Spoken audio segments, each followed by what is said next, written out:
para iniciar el camino que lo llevará hasta Jerusalén, donde Jesús va a demostrar la calidad de su amor y la fuerza liberadora de su mensaje. El evangelista Marcos, como nos narra en el texto de este domingo que comentamos, dice que Jesús salió con sus discípulos para las aldeas de Cesarea de Filipo.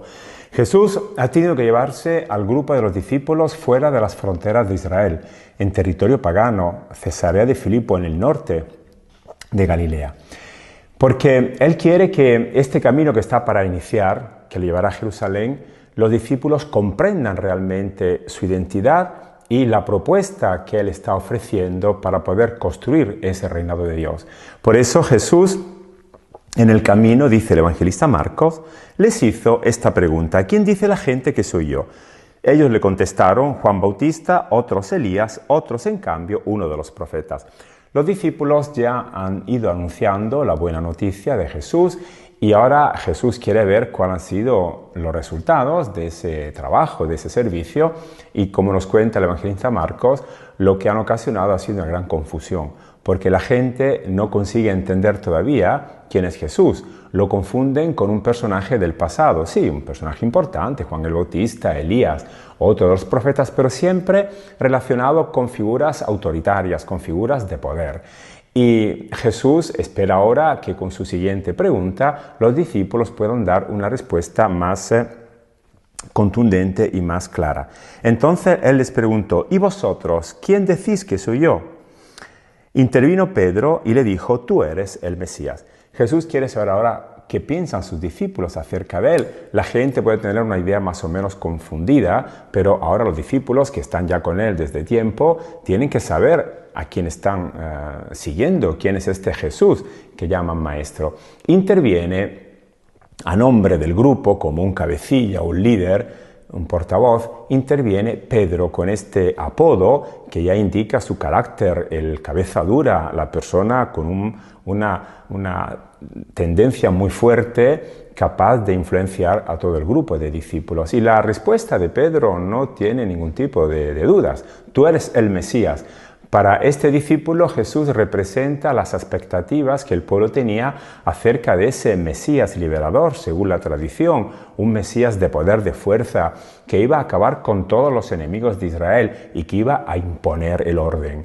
Pero Jesús responde, les prohíbe, les conminó a que no lo dijeran a nadie. Está claro esta reacción dura de parte de Jesús. Si los discípulos van diciendo que Jesús es el Mesías esperado por la tradición, van a confundir aún más a la gente, porque Jesús no viene como un Mesías de poder o para conquistar las glorias mundanas o para acabar con los enemigos del pueblo. Jesús viene para dar la vida. No es un Mesías según la tradición, más es un consagrado que va a dar la vida para que la situación se pueda realmente actuar, la situación pueda responder a ese plan, a ese diseño del Padre. Porque la tentación, el peligro, con lo que acaba de decir Pedro, es que este Mesías viene para resolver los problemas y la gente se mantiene una actitud pasiva. Es decir, por un lado se alimenta esas ideas de grandeza, de poder, pero por otro lado se mantiene una actitud infantil, como si este caudillo viniera a resolver nuestros problemas, cuando Jesús no tiene ninguna intención de responder a estas expectativas. Jesús no viene para resolver nuestros problemas, sino para dar la vida enseñándonos cómo podemos nosotros resolverlos. Empezó a enseñarles que el Hijo del Hombre, tenía que padecer mucho, ser rechazado por los senadores, los sumos sacerdotes y los letrados, sufrir la muerte y a los 3 días resucitar. Ahora Jesús quiere poner las cosas en claro. ¿Qué es lo que le espera en Jerusalén? En Jerusalén, dice, no le esperan los máximos honores, sino todo lo contrario: ser rechazado por las más altas autoridades religiosas y políticas del tiempo. Es decir, Jesús sabe que su proyecto, lo que Él está llevando a cabo, no es aceptado por un sistema que se cierra al bien del hombre. Por eso Jesús no dice que el Mesías será rechazado en Jerusalén. Jesús habla del Hijo del Hombre, este modelo de humanidad, porque eso es lo que no aceptan las autoridades. Ese modelo de autoridad, ese modelo de humanidad que Jesús propone, que significa conquistar la libertad de la persona, no estar dependiente, no estar sometido, condicionado por nadie ninguno. Esto no lo aceptan las autoridades religiosas, por eso darán muerte a Jesús con las peores de las condenas, porque lo que no soportan es ese modelo que propone él, ese modelo de humanidad que hace libre a la persona, capaz de poder orientar su vida del modo mejor posible. Pero Jesús no habla de un fracaso, Jesús dice que a los 3 días resucitará. Esta es una imagen bíblica, el tercer día es el día de la gloria, es el día de la victoria. Jesús sabe que su fracaso es solamente a los ojos de las autoridades, que él va a ser victorioso porque con su vida, con su servicio, es capaz de superar a la muerte misma. Y Pedro interviene de nuevo oponiéndose a esta declaración de Jesús, exponía el mensaje abiertamente. Entonces Pedro lo tomó consigo y empezó a increparlo. Él se volvió y de cara a sus discípulos increpó a Pedro diciéndole: quítate de mi vista, Satanás, porque tu idea no es la de Dios, sino la humana.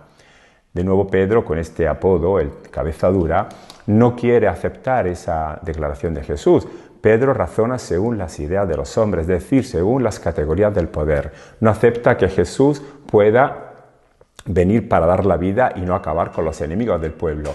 Jesús entonces ha tratado a Pedro de Satanás porque lo considera un adversario, el que viene a robar la palabra, el que viene a no permitir que se realice el proyecto del Padre. Por eso Jesús lo trata de una manera muy dura y le dice que vuelva a su lugar. El lugar del discípulo es ir detrás del Maestro y no bloquearle la estrada. Y ahora Jesús claramente delante de la multitud dirá cuáles son las 2 condiciones para seguirlo: renegar a sí mismo y aceptar la cruz.